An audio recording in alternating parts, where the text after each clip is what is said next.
Bueno, antes que nada, yo no hablé recién, así que primero agradecerles por haberme obligado a estar acá. A Santi y Nacho, la verdad se pareció que sin hecho, en vez de lo posible. Segundo, perdón, puede haber un poco de presentación en mis malas palabras, hablo muy mal. Quien me conozca sabe que es así. Mañana también vas a hablar muy mal. Sí, también voy a hablar. Bien. Antes que nada, tengo que presentarme. Hoy en día trabajo en una empresa llamada Genome IT, donde me desempeño el papel de CTO, por lo menos lo intento. Hacemos sistemas para hospitales, hacemos test genéticos para diagnosticar enfermedades raras. Enfermedades raras son esas enfermedades que va al médico, no es como el carito que dice, bueno, tenés gripe. No, es algo que ni siquiera los médicos a veces conocen. Y hacemos sistemas para farmacéutica. Esto lo explico porque tiene que ver con la charla, ¿no? Porque estoy sponsoreando. ¿Sí? Bien. Esto me está matando. No, no funciona. Ahí vamos. Ahí. Bien. Y también tenemos un grupo de researching, donde hacemos cosas con genes, con pelotudes. Bueno, el día de hoy voy a hablar sobre un POC que tuvimos que hacer para una farmacéutica, que es cliente nuestro actualmente, una farmacéutica francesa. No quiero caer en que se preocupen por el título, nosotros no le robamos a los clientes, pero sí hay una conclusión después de la charla, hablando mal de otras empresas. Algún día va a funcionar. Es más fácil quizás. Pará, tengo un Gini, papá. Mañana practicó un cachito antes. ¿Tenés un mouse? Sí, tengo un mouse. Impecable. No tengo uña. A ver,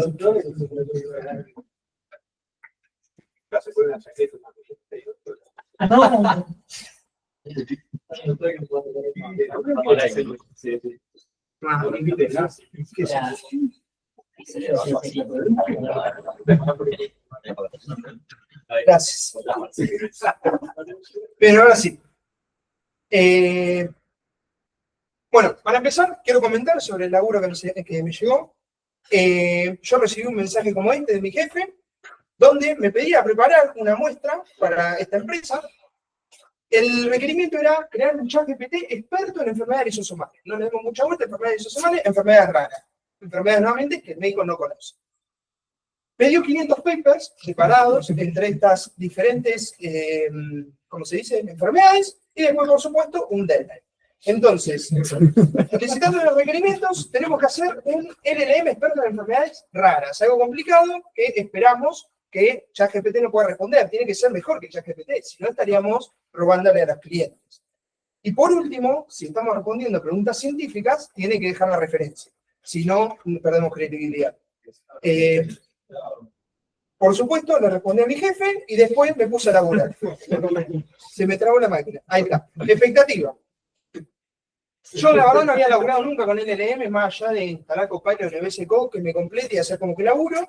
Entonces para mí era importar una librería, decirle que era un chat, le pasaba un modelo, la API key, porque nada, sabía que era pago, le pasaba el arreglo de papers, le decía un prompt, che, vos sos un experto en enfermedades lisosomales, le responde con respeto, y después un ID de historial como para conservar una conversación. Para mí era esto, y dije, no la puedo robar más, pongo un slip 8, por lo menos como para que parezca que piensa, y se va a quedar. ¿Sí? No, nunca en la historia del universo se equivocó tanto. Cuando me pongo a investigar, había 1 millón de frameworks, ¿sí? Me decanté por LangChain, después tenía que conseguir algún tokenizador, el tokenizador chupa información, así que tengo que usar un loader. Como eran PDFs, usaba el PDF loader, pero no usen PDF loader, usen PyMove PDF loader, ¿sí? Y después lo instalaban en alguna de las bases de datos vectoriales o se decantaban por la solución de meta. Después de configurar la solución de meta, podían empezar a preguntarse si podían haber resuelto todo con raras. La verdad no tengo la más puta idea. Una vez que seleccionaban más de las 80 clases de pipeline de conversaciones, ahí sí están listos para conectarse con alguna de las APIs, son todas distintas, y después con LAN Server, utilizando algún buffer de historial, podían finalmente deployar exitosamente la aplicación. El objetivo de esta charla es que todo esto se reduzca a algo más simple. No voy a entrar en todos los detalles de todo esto, sino que voy a ir a lo que me funcionó y cómo resolvimos algunos inconvenientes y algunos tips que a mí por lo menos me hicieron perder. Bien, hay dos soluciones si quieres hacer un LLM grosso en un tema. El primero es el fine tuning. Requiere muchísimos datos porque estás reentrenando a ChatGPT prácticamente. Por lo tanto, requiere muchísima plata. Estamos hablando de miles de dólares y muchísimo tiempo. Y además, después del entrenamiento, no te puedo asegurar que la estés haciendo bien porque depende de vos todo. Cómo te utilizas los datos, cuáles son los datos, que estén bien curados, etc. Podría incluso después de los $1000 no funcionar. La otra es RAG, apto para bólvulos, fui por esta. Luego le meten la cantidad que quiera, no importa, es una base de datos externa, ahora voy a explicar igual lo que es. Pero funciona con la cantidad, funciona con 500 papers, 1.000.000, 2 papers, no importa, sirve. Además, obtiene cuando se necesita, no tengo que reentrenar nada, es algo externo en el LLM, y encima, por ende, es muchísimo más barato. Bien, entonces cargamos $5, dato de color, si tienen ChatGPT Premium, no pueden usar la API, yo creía que sí, tenés que gatillar crédito, bueno, no sabía. Cargamos $5 y dijimos, bueno, no va a alcanzar, no alcanzó, por suerte, es muy barato, excepto si es en boludece que voy a explicar ahora. Esto es el RAG. El RAG, yo tengo los 500 papers de mi jefe. Estamos, perdón, ¿te estás viendo? Sí, sí, Iba a hacer un chiste, pero no me quería decir. Bueno, para que lo entienda el LLM y podamos hacer búsquedas sobre estos 500 papers, se tiene que codificar en algo que se llama embedding. Un embedding es un numerito que se le da a alguna palabra. Por ejemplo, el perro tiene el número 30. Gatito tiene el número 31, son palabras cercanas. Estetoscopio tiene el número 183, no tiene relación alguna. Y eso me sirve para almacenarlo en una base de datos de vectores. Se ve el coso del PNG. No sé, en mi máquina no se veía así. Bueno, no importa. Entonces, cuando el usuario hace una pregunta a un LLM, lo que hacemos también es codificar la pregunta del usuario. Y lo buscamos en este espacio de numeritos a ver si hay algo que se acerca. ¿Sí? Si está hablando de gatitos, y acá tengo numeritos de gatitos, le dice, che, esto es similar, y me lo pasa como contexto. Tan simple como eso, no hay mucha más vuelta que darle. Después el LLM puede usar esta información para generar la respuesta. Entonces, empezando a laburar. A mí me gusta ir simple, soy bruto, vamos a las piñas. Hay alguna animación que no funciona, ahí vamos. Primero importo todo esto, no sé ni para qué los puse, los imports están todos deprecados, siempre te tienen que cambiar todo. ¿Viste? Dice, instalar Hugging Face, Hugging Face-Community. O instalar Hugging Face-Community, no se usa más, falla. Bueno, tengo que usar un loader, lo que les dije hoy, algo que me cargue datos. Como tengo una carpeta de papers, instancié un directory loader, esto LangChain te lo ofrece 1.000.000 de clases, tenés clases para cargar datos de Excel, CSV, TXT, PDF, datos externos, lo que vos quieras. Y recorro y obtengo todos los PDFs con estas pocas líneas de código, es copiar y pegar a la boludo, no hay mucha ciencia ni algo que valga la pena explicar. Después sí, tengo que elegir qué modelo va a generar estos numeritos por palabra. O no es una operación matemática y nada más. Hay modelos que se dedican, son los modelos de embeddings, y yo utilicé el pago de OpenAI. ¿Sí? ¿Sí? Ahí va. Por último, guardo esto en una base de datos Face. Face es una solución de meta, guarda estos vectores en una base de datos y permite realizar operaciones de búsqueda para traerme oraciones similares a los que acabo de codificar con los papers. Bueno, yo agarré así, tapé los ojos, le metí una piña al teclado, lo mandé a correr 500 papers a la mierda. A los 5 minutos era este. Ayer pasada. Para que sea una idea, los precios de OpenAI rondan en los $0,0001 centavos de dólar por operación o por documento, no sé qué mierda. Yo había consumido $1 en un clic. O sea, no hay peor uso de la API que este. No hay. Minar Bitcoin con AWS es más digno. Así que, uy, ahí está. Bien. Pero dije, bueno, ya fue. Mientras mi jefe no se entere, yo ya tengo los vectores. Se vaya al carajo. Listo. Empiezo la parte del chat. Hay una clase que se llama Chat OpenAI, ¿sí? Que se conecta y vos le pedís el nombre del modelo. Y un parámetro que se llama temperatura, que le indica qué tan creativo crees que sea. Acá estamos respondiendo cosas médicas, no quiero que se ponga a hacer poemas, así que lo puse en serio. ¿Sí? Y cargamos esa base de datos vectorial. Bien, ahora, bueno, estoy en desfasado. Y encima, me ofrecen esta clase que se llama Conversational Retrieve Chain, que permite, además de implementar todo el pipeline de chat con el LLM, ofrecerle una base de vectores para que vaya y le pregunte, que es justo lo que necesito. Le pongo un prompt que diga, no sé, sos un experto en enfermedades lisosomales, te va a hablar un médico, no lo trates mal, no le respondas preguntas de boca, ¿sí? Ponés todo lo que vos quieras que responda, lo pones ahí y le decís, esta es la consulta del tipo. Basate en los datos del contexto, esto es importante. Como el RAG le manda los datos como contexto, vos le podés decir al LLM, basate, si no sabes la información, basate en el contexto. O como hicimos nosotros, si no están en contexto, no respondas, porque son datos médicos, no le podemos decir boludeces al médico. ¿Sí? Bien, toma como parámetro esta conversación, el LLM y el RAG, y ya está, devuelve. Entonces empecé a hacer las pruebas y observé el primer problema. A todas las preguntas que hacía, no tenía respuesta. O sea, no, decía que no tenía información, incluso con los 500 papers alimentados, ¿no? Porque yo le dije explícitamente, si no lo encontrás en el contexto, respondé que no tenés información. Y así lo hizo. Y lo hacía con las 50 preguntas que tenía de prueba, que me había pasado en un médico genetista que labura en nuestra empresa. Entonces hice lo que cualquier persona de la generación 7 hubiese hecho, le pregunté a ChatGPT por cualquier pelotudez para que me ayude. Y me dio 3 consejos. El primero, hacer resumen. ¿Sí? El RAG, esa base de datos vectorial, no es inteligente, no es ChatGPT.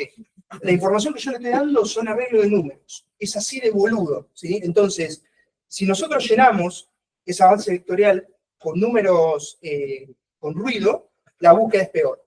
Entonces, un consejo es resumir los 500 papers.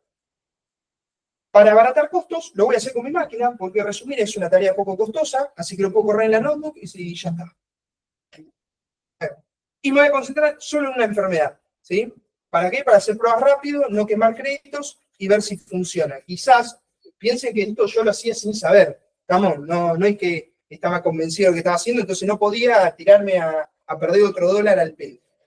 Entonces comienzo a buscar modelos para hacer resumen. Probé el T5 Tokenizer, me jodía con las librerías, cuando funcionaba era lentísimo, pero imposible de utilizar. Bueno, eso no andaba. Fast T5 tampoco andaba. Ya cuando el Hello World no me anda, la descarto. O sea, si no me sirve con eso, no me va a servir para nada. Me decanté por BART, que es una solución de Facebook, que es abierta. Hugging Face te permite poner el string del modelo que vos querés utilizar. Ya está, y anda. Y me encaré el resumen de todos los papers de una enfermedad llamada SMD. Ya está. 12 horas de mi computadora a la noche corriendo, resumiendo papers, y a la mañana me levanté y estaban terminados. Ahora, ya teniendo los resúmenes, ya sé armar los embedding, me faltan las citas. Son obligatorias. ¿Cómo le digo al LLM? Si yo le pregunto a ChatGPT, lo puede hacer, porque está entrenado en los datos, ¿sí?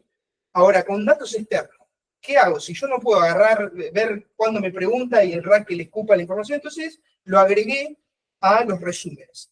Utilizo un enfoque simple. Agarro el resumen, extraigo los metadatos del PDF y simplemente se los concateno al string en formato APA. Esto es lo que estoy haciendo. O sea, meto entre corchetes la cita en formato APA, donde está el autor, el nombre del paper, el año, y el resumen acá. No es la solución óptima, porque algunos metadatos no tenían estos datos de autor y todo eso, pero ni en pedo me ponía a buscar los 500 autores, los 500 papers, porque me suicidaba. Entonces, también le puse metadatos a la base de datos, creyendo que me iba a ayudar a buscar. No sirve para nada, ahórrense esto. Y después, sí utilicé un generador de embeddings, esta vez no el pago de OpenAI, porque ya tenía miedo, sino que utilicé uno que es gratis y también lo podía correr en mi máquina. Ya está. 500 resúmenes con las citas guardadas en la base de datos. Y empiezo a observar el siguiente problema. Siguiente problema. Ahí va. Concentrémonos primero en esta. Si le pregunto en inglés si hay algún biomarcador, me dice que no lo encontró en el contexto, es medio boludo. Quizás le hice una pregunta sobre un paper que no tenía la cita en los metadatos, pero acá me apunta a tirar un nombre, ¿sí? Un año en el que se publicó y explica de qué trataba el paper. Entonces el RAG funcionaba. En cambio, en español no. Y acá descubrí que los embeddings están atados al lenguaje. El modelo que genera los embeddings, bueno, esto no lo sabía, boludo, pero yo estaba llorando en ese momento, boludo. Bueno, entonces, agarré el modelo, lo tiré a la mierda y me decanté por el largo de nuevo de OpenAI y PyTest sin miedo. Ya no había nada que perder, o sea, se estaba acercando la fecha de la muestra, listo, ya el carajo, bajo la tarjeta $100 y eso ya bien. Por suerte no, o eran resúmenes. Bien. Y funcionó. Puso las referencias, me las listó en formato APA, era un éxito, yo ya estaba recontento. Había algunas boludeces para solucionar con un poco de prompt engineering, o sea, eso úsenlo.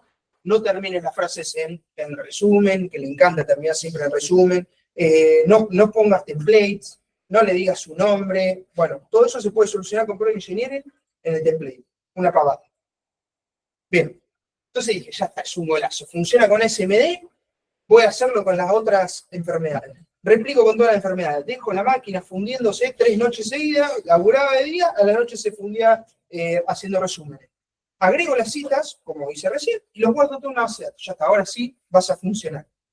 Y le hago la prueba de fuego. 500 preguntas y se la mando así sin ver al médico genetista para que chequee. El médico genetista se me cagó de risa. Automáticamente, ninguna pregunta funcionaba de nuevo. Pero ninguna, incluso las que acabamos de ver recién que funcionaban. Esta de la diapositiva anterior, donde todo andaba. Ahora me estaba diciendo que no tenía información. Entonces acá ya es una desesperación importante.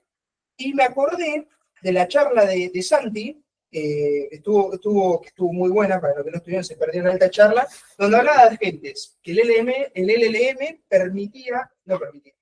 sabía a qué función de Python que Santi le daba tenía que llamar. Había una función que se dedicaba a obtener información del clima. Si Santi le preguntaba algo del clima, llamaba a esa función. El LLM decidía inteligentemente a dónde ir, entonces dije, listo, ya está. Si me funcionaba con una sola base de datos, divido y hago una base de datos para cada enfermedad. Al carajo, no puede fallar, acababa de funcionar. Ahora, ¿cómo sé a qué base de datos tengo que chocar? La primera solución que busqué en internet era meter un select en la interfaz y que el médico elija de qué estaba hablando. Es una solución de mierda, porque quizás se olvida, no lo ve, son médicos, WhatsApp y bien gracias, y nada más. Entonces era una solución que no se podía. La segunda, que era la inevitable, la que más me asustaba, era que lo infiera solo el sistema. O sea, que haya una inteligencia artificial que lo defina. Y acá me entró en pánico, posta, dos minutos, pues yo vengo del mundo de Machine Learning. Entrenar un modelo de clasificación es un quilombo, es agarrar datos, curarlo, entrenar con validación cruzada, que falle, y así todo el tiempo. Pero claro, después me acordé que era el año 2024 y se me vino a la cabeza un video de .ccb donde el tipo hace 2 años, creo que hace 2 años, con ChatGPT, le preguntaba y le pedía que clasifique diferentes frases entre Harry Potter y el Señor del Anillo. Entonces decía 10 puntos para Gryffindor y el bicho respondía varita mágica. Cuenta con mi hacha y el bicho respondía el emoji de Gandalf, ¿sí? Entonces digo, ya está, el LLM es lo suficientemente inteligente como para hacer clasificación. Entonces me mandé por ese enfoque y funcionó perfecto. Armé un prompt template, esta vez no llamé a ChatGPT, llamé al Mini, que es más barato, porque funciona con el más barato, es una tarea sencilla, y le dije, clasificame entre estas 5 enfermedades. Si te hablan de ASMD, es lo mismo que Neyman Peak, respondeme Neyman Peak, es lo mismo. En el caso de que no caiga en la categoría, decime general, y no me responda otra cosa que no sea la categoría. Con Prompt Engineering tenés un clasificador sin entrenar nada. Y encima, si me responde cualquier mierda, listo, lo paso a general, ya está. Que responda algo, por lo menos. Resultado final. Cargo todos los vectores por enfermedad. El de Neyman Peak es el mismo vector que SMD, pues la misma enfermedad, pero lo hablan distintos los médicos. Armo un Prompt Engineering para que responda siempre formal y siempre basándose en el contexto. Clasifico la categoría, obtengo el vector que corresponde y simplemente hago la pregunta. Y ando. Y problema solucionado. Ahora, la parte del historial no la resolví jamás. Es un quilombo, pero un quilombo. Siempre te piden que implementes tu propia clase, lo bajes a disco. La verdad no encontré nada sencillo como para hacer en los 2 días que me quedaban. Ya está. Vamos a la segunda. El resultado, bueno, esta es liso, es nuestra propia interfaz. Usamos Design, ya tiene todos los componentes para armarlo. Tiraba también las referencias y las parseaba como enlace. Era hermoso, la verdad estaba contento y ChatGPT respondía de manera general. Teníamos a nuestro experto en enfermedades lisosomales y lo presentamos en el stand para que vean que no vine acá a robar, estuvimos ahí presentes. No presentamos solamente esta pelotudez, elaboramos en serio. Había muchísimo producto, también se presentó esta pelotudez. Conclusión. La aposta es que la mayoría de los casos ChatGPT responde igual. De hecho, yo cuando necesitaba un resumen de un paper, cualquiera, para la carrera, lo que sea, me descargaba el PDF, se lo apuntaba a ChatGPT y le pedía que lo resuma. Mi jefe dijo, no, pedile que lo resuma y tirale el título, copiale el título. Y me lo empezó a resumir. O sea que todos estos papers ya estuvieron en el dato de entrenamiento de ChatGPT. No le estaba aportando nada nuevo. ¿Sí? Como mucho le estaba dando información más directa y le estaba diciendo que se base en eso que yo le estaba dando, como para restringirlo. Pero nada más. Encima está compitiendo contra OpenAI. A la semana que terminé esta mierda, sacaron la búsqueda en la web, creo. No, actualizaron el modelo. Después, a los 2 meses, sacaron la búsqueda en la web y se fue todo al carajo, porque todos los papers que tenemos nosotros son públicos. Si encima el bicho puede buscar en internet, ya está, no había cómo competir. Encima ahora sacaron Reinforcement el viernes pasado, menos de 7 días, sacaron el Reinforcement Fine Tuning, que es reentrenar al bicho con tus datos, pero menos costoso. O sea que el RAG, la verdad, en este momento, para lo único que se me ocurre es para la información privada. Vos tenés información en tu empresa, querés que, no sé, hagan preguntas a los empleados sobre cómo tienen que actuar, te sirve para eso. Armate un TXT, en el caso de que el empleado pregunte esto, consultar a María, si no a Analía, nada más. Y tenés que tener en cuenta que va a ir a la nube, a menos que vos lo estés corriendo en tu propio hardware, que lleva un billetín. Otra utilidad que le encontré fue un video de Nate Gentile, donde lo usa en su página web para armar un rack sobre datos de sus cursos. Tuvo los mismos problemas, muchos de los problemas que tuve yo, los tuvo él. Le pasó todos los guiones de los cursos y respondía a cualquier mierda. Tuvo que resumirlos, limpiarlos, acotar en la mano las cosas, y ahí empezó a funcionar, pero es información pública. Hoy en día dudo que ChatGPT no lo tenga incluso los cursos de este tipo en ¿cómo se dice? En los datos de entrenamiento. Así que bueno, si se le ocurre otra manera de estafar gente, me avisa. Eso es todo.